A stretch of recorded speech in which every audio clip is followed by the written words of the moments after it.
പീച്ചാട് പ്ലാമല റോജി ചെറുകാടിന്റെ ഉടമസ്ഥയിലുള്ള രവി എസ്റ്റേറ്റിൽ കഴിഞ്ഞ ദിവസം വൻ ഏലക്ക മോഷണം നടന്നു. ചെടിയുടെ ശരം സഹിതം പിഴുതെടുത്താണ് മോഷ്ടാക്കൾ ഏലക്ക കവർന്നത്.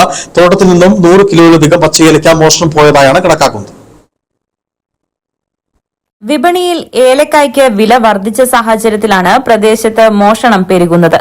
നിലവിൽ പച്ച ഏലക്കായ്ക്ക് കിലോയ്ക്ക് 550 രൂപയും ഉണക്ക ഏലക്കയ്ക്ക് 3000 രൂപയോളമാണ് വില.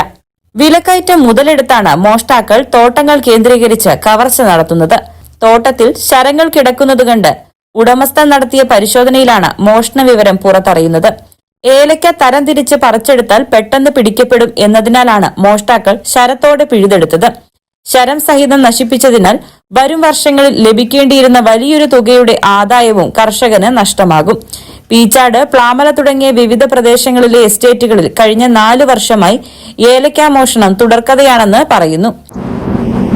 എന്റെ തോട്ടത്തിലെ ഏലക്ക മോഷണം കഴിഞ്ഞ ദിവസം 8-ാം തീയതി മോഷണം പോയിരുന്നു. അത് ഞാൻ അറിഞ്ഞത് തോട്ടത്തിൽ നോക്കാൻ പോയപ്പോൾ അവിടെ ഒരു ചെടിയുടെ ചുവട്ടിൽ ഒരു 10ഓളം ശരങ്ങൾ ഊരി അടർത്തിയെടുത്തതായിട്ട് കണ്ടു. അത് പ്രകാരം ഞാൻ പോലീസിൽ ഇന്നലെ കംപ്ലൈന്റ് കൊടുത്തു. ഏകദേശം ഒരു 100 കിലോയോളം പച്ചക്ക പോയതായിട്ടാണ് ശ്രദ്ധയിൽപ്പെട്ടത്. ഇത് വ്യാപകമായിട്ട് ഇവിടെ മോഷണം നടക്കുന്നുണ്ട്. പല എസ്റ്റേറ്റുകളിൽ നിന്നും പോകുന്നുണ്ട്. ഇത് നേരത്തെ പോലീസിൽ പരാതി പല ആൾക്കാരും കൊടുത്തിട്ട് അതിനെക്കുറിച്ച് യാതൊരു അന്വേഷണം നടന്നതായി അറിവായിട്ടില്ല. അതുകൊണ്ട് ഇതിനൊരു ശാശ്വത പരിഹാരമായി പോലീസിൽ നിന്ന് അന്വേഷണം ഉണ്ടാകണമെന്ന് അഭ്യർത്ഥിക്കുന്നു.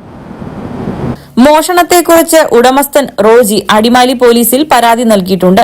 സമാനമായ രീതിയിൽ പലയിടങ്ങളിലും കവർച്ച വ്യാപകമാകുന്ന സാഹചര്യത്തിൽ പോലീസ് അന്വേഷണം ശക്തമാക്കണമെന്നും മോഷ്ടാക്കളെ എത്രയും വേഗം നിയമത്തിനു മുന്നിൽ കൊണ്ടുവരണമെന്നുമാണ് കർഷകരുടെ ആവശ്യം. News bureau, Adimali.